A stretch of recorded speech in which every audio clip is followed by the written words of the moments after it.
नमस्कार। एक बार फिर स्वागत आप सभी का आपके अपने परिवार साइंस वाई वीपी मेला में। तो हमारी 9 क्लास कंप्लीट हो चुकी हैं। आज हमारी 10 नंबर की क्लास रहेगी, यानी चैप्टर 10 रहने वाला हमारा क्लास 6 का साइंस का, जिसका नाम है गति एवं दूरियों का मापन। इसमें हम पढ़ेंगे गति कितने प्रकार की होती है तथा दूरियों का मापन हम किस प्रकार करते हैं। तो उम्मीद है आपके लिए क्लास हेल्पफुल होने वाली है। तो क्लास को शुरू से लेकर लास्ट तक जरूर देखना और क्लास को लाइक करना था, चैनल को सब्सक्राइब कर लेना। देखो हम स्टार्ट करते हैं सबसे पहले यातायात से, क्योंकि गति हम गति को हमको पढ़ना है तो सबसे पहले हमें यातायात के बारे में हमें देखना होगा, क्योंकि सबसे पहले क्लास 6 में चैप्टर 10 में सबसे पहले यातायात की कहानी के बारे में दे रखा है। यदि हम यातायात की बात करें तो देखो प्राचीन काल में यातायात के कोई साधन नहीं थे। सबसे पहले यदि हम बात करें प्राचीन काल की, तो देखो प्राचीन काल में प्राचीन काल की बात करें तो प्राचीन काल में लोग एक जगह से दूसरी जगह जाने के लिए कैसे जाते थे, तो पैदल जाते थे। कैसे जाते थे? पैदल, क्योंकि यातायात के प्राचीन काल में कोई साधन नहीं थे। तथा वे अपना जो सामान होता है, यानी सामान को एक जगह से दूसरी जगह कहाँ कैसे ले जाते हैं सामान को, या तो जो होता पशु की पीठ पर या फिर स्वयं की पीठ पर ले जाते थे। ये एक सामान्य सी बात है कि प्राचीन काल में जो यातायात थे उनका अभाव था, तो लोग पैदल चलते थे, एक जगह से दूसरी जगह जाने के लिए पैदल जाते थे। वो एक क्या हो गई, गति हो गई। यदि हम सामान की बात करें प्राचीन काल में, तो पशु की पीठ पर या स्वयं की पीठ पर ले जाते थे। फिर यदि हम जल मार्ग की बात करें तो जल मार्ग में देखो नाव बनवाई थी मानव ने, नाव का विकास किया। तो नाव से एक जगह से दूसरी जगह जाते थे, यानी जल मार्ग में। और नाव की आकृति कैसी होती थी, जैसे जलीय जीवों की आकृति होती है धारा रेखा, उसी प्रकार बनाते थे जिससे नाव आसानी से जल में चल सके। नेक्स्ट आगे हम बात करें हम गति की, तो देखो गति क्या होती है, गति की परिभाषा क्या होती है। तो यदि हम परिभाषा की बात करें तो देखो समय के साथ किसी वस्तु की स्थिति में जो परिवर्तन होता है उसे हम गति कहते हैं। यदि परिभाषा की बात करें तो हम देखो समय के साथ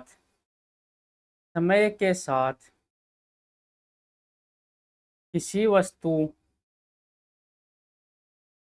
वस्तु की स्थिति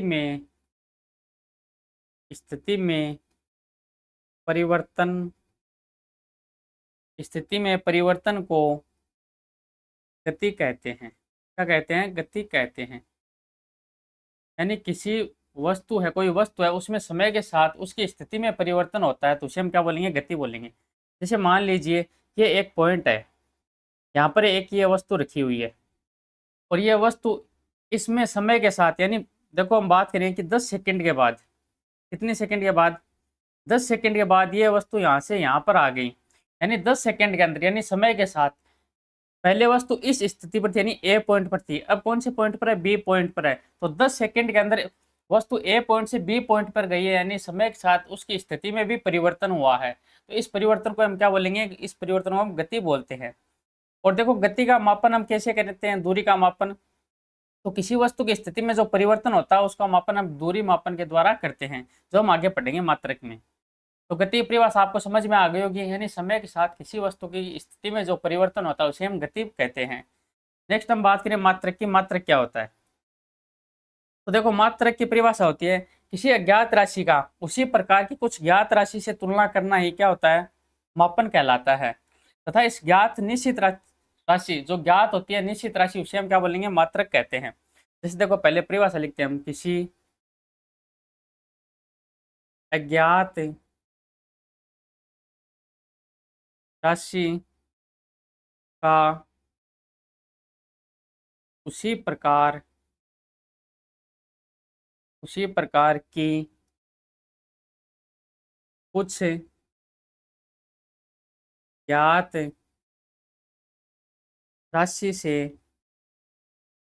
ज्ञात राशि से तुलना करना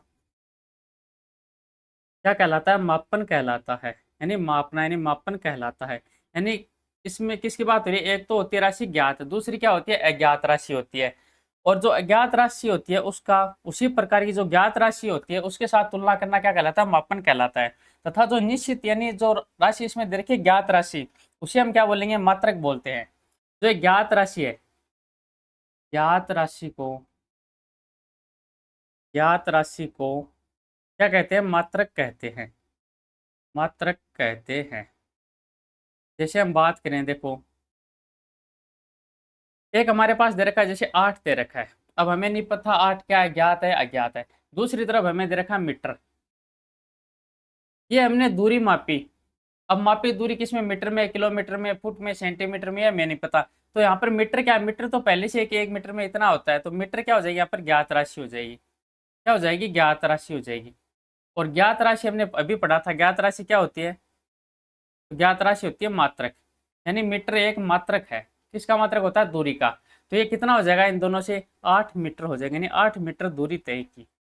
यहाँ से आपको समझ में आ गया होगा मात्रक क्या होता है और मापन क्या होता है। अब हम नेक्स्ट बात करें मापन के मानक मात्रक, यानी स्टैंडर्ड मात्रक क्या होते हैं मापने के। सबसे पहले हम बात करें सन 1790 की। कब की बात है? 1790 की बात है। में फ्रांसीसियो ने, किसने? फ्रांसीसियो ने मापन की एक मानक पद्धति दी, यानी एक रचना की, एक मानक पद्धति की, जिसे हम मीट्री पद्धति कहते हैं। कौन सी पद्धति? मीट्री पद्धति कहते हैं। इंपॉर्टेंट क्वेश्चन है, याद रखना। मीट्री पद्धति की शुरुआत कब से हुई थी? तो 1790 से फ्रांसीसियो के द्वारा की गई थी। ये एक मानक स्टैंडर्ड मात्रक था जिसकी शुरुआत फ्रांसीसियो ने 1790 में की थी, जिसे हमने क्या नाम दिया? मीट्री पद्धति के नाम दिया। वर्तमान की हम बात करें तो वर्तमान में ऐसा ही मात्रक आपने सुना होगा जिसका नाम होता है अंतर्राष्ट्रीय। कौन सा? अंतर्राष्ट्रीय मात्रक प्रणाली, जिसे क्या कहते हैं? एसआई मात्रक कहते हैं, वर्तमान में प्रचलित है। जैसे लंबाई का एसआई मात्रक क्या हो जाएगा? तो लंबाई का एसआई मात्रक हो जाएगा मीटर। तो आपको याद रखना है। वर्तमान में मापन की कौन सी पद्धति प्रचलित है? तो अंतर्राष्ट्रीय मात्रक प्रणाली, यानी एसआई मात्रक जिसे कहते हैं। यदि हम बात करें मीटर, तो मीटर एसआई मात्रक होता है किसका? लंबाई का होता है या दूरी का होता है। नेक्स्ट हम बात करें अब सेंटीमीटर। सेंटीमीटर क्या होता है? तो आप सभी ने नाम सुना होगा मीटर का, हम इतनी देर से पढ़ रहे हैं मीटर मीटर। तो देखो 1 मीटर होता है। यदि हम बात करें मीटर को 100 बराबर भागों में, 100 बराबर, मीटर को 100 बराबर भागों में विभाजित किया जाता है, जिसे क्या कहते हैं? जिसे सेंटीमीटर यानी सीएम कहते हैं। क्या कहते हैं? सीएम यानी सेंटीमीटर कहते हैं। यानी 1 मीटर उसको हम बराबर 100 भागों में विभाजित करते हैं, तो उसे हम क्या बोलेंगे? सेंटीमीटर बोलेंगे। तो यहाँ से आपको समझ में आ गया होगा कि 1 मीटर के अंदर, 1 मीटर के अंदर कितने सेंटीमीटर होते हैं। 1 मीटर के अंदर कितने सेंटीमीटर हो जाएंगे कि 1 मीटर को हमने 100 भागों में बांटा है, इसका मतलब 1 मीटर में 100 सेंटीमीटर हो जाएंगे। आपको याद रखना है 1 मीटर में कितने सेंटीमीटर होते हैं? तो 1 मीटर में 100 सेंटीमीटर होते हैं। नेक्स्ट हमारा आ गया है मिलीमीटर। अब देखो मिलीमीटर क्या होता है। तो पहले हमने सेंटीमीटर को सेंटीमीटर में बांटा कि 1 मीटर में 100 सेंटीमीटर होते हैं। अब सेंटीमीटर को हम मिलीमीटर में मापेंगे, यानी 1 सेंटीमीटर में कितने मिलीमीटर हो जाएंगे? तो 10 मिलीमीटर होते हैं। यानी 1 सेंटीमीटर को हम कितने भागों में विभाजित करेंगे? बराबर है, तो 10 भागों में विभाजित करेंगे, यानी 1 सेंटीमीटर में 10 मिलीमीटर होते हैं। जबकि 1 मीटर के अंदर कितने सेंटीमीटर थे? तो 100 सेंटीमीटर थे। ये दोनों आपको याद रखने हैं, ठीक है। अब यदि हम बात करें लंबी दूरियों की, तो लंबी दूरी को मापने के लिए हमें किसका प्रयोग करते हैं? तो सेंटीमीटर मीटर के बाद यदि हमको लंबी दूरी मापनी है तो मीटर का प्रयोग करते हैं, यानी लंबी दूरी सॉरी किलोमीटर का हम प्रयोग करते हैं। तो 1 किलोमीटर में कितने मीटर हो जाएंगे? आपको याद रखना है 1 किलोमीटर के अंदर 1 km। आपने देखा होगा रोड के किनारे जो लगे होते हैं बताने के लिए कि इतनी दूरी पर ये शहर स्थित है, इतनी दूरी और है, उस पर लिखा होता है 5 किलोमीटर, 7 किलोमीटर। यानी 1 किलोमीटर में कितने मीटर हो जाएंगे? तो 1000 मीटर हो जाएंगे। कितने हो जाएंगे? 1000 मीटर हो जाएंगे।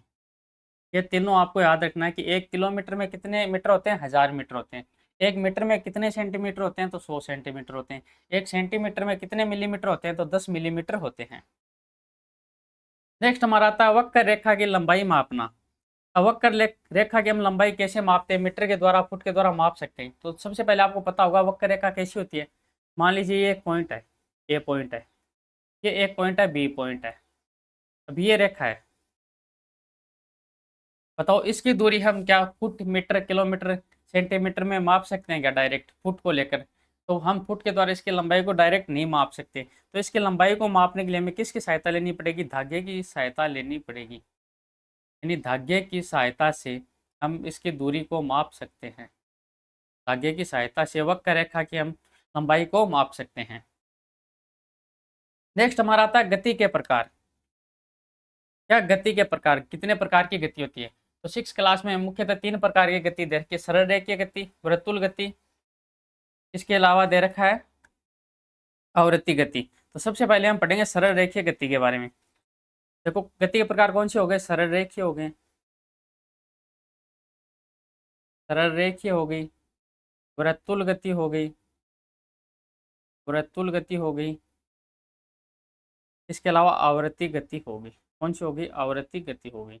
इन तीनों के बारे में हमें डिस्कस करना है। तो हम एक एक के बारे में हम देखो विस्तार से डिस्कस करेंगे।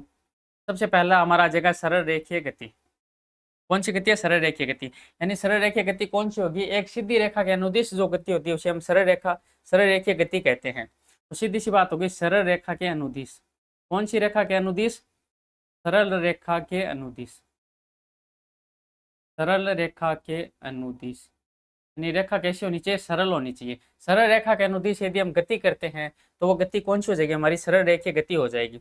जैसे हम एग्जाम्पल की बात करें तो सरल रेखीय गति के एग्जाम्पल आपने अपने जीवन में देखे होंगे। जैसे देखो बस की गति, बस की गति, बस रोड पर सीधी चलती है ना, बस की गति हो जाएगी सरल रेखा में।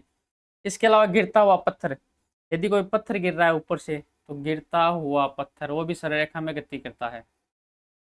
गिरता हुआ पत्थर भी सरल रेखा में गति करता है। इसके अलावा बताओ 100 मीटर की जो दौड़ होती है, 100 मीटर की रेस, 100 मीटर की दौड़ में जो धावक दौड़ता है वो भी सरल रेखा में गति करता है। इसके अलावा और एग्जाम्पल देखें तो देखो परेड के सिपाहियों के जो मार्च पास्ट की जो गति होती है वो भी कैसी होती है? वो भी सरल रेखा के अनुदिश ही गति होती है।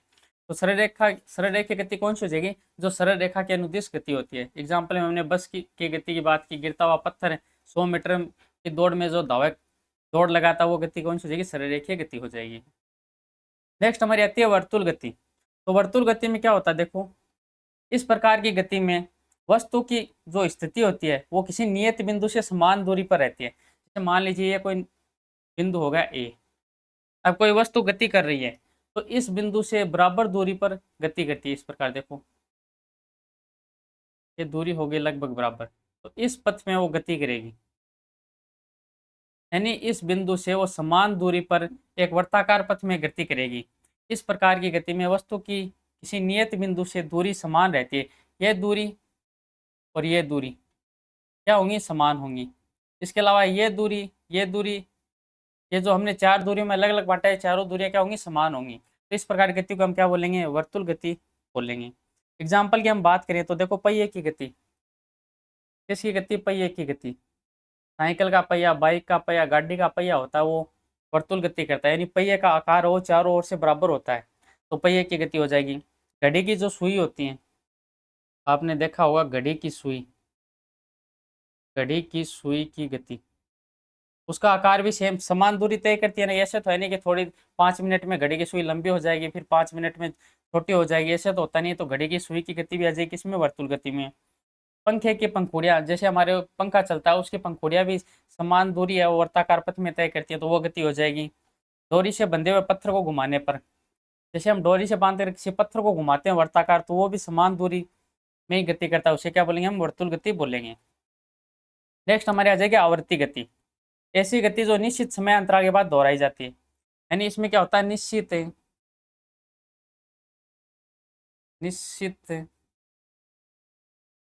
समयांतराल के बाद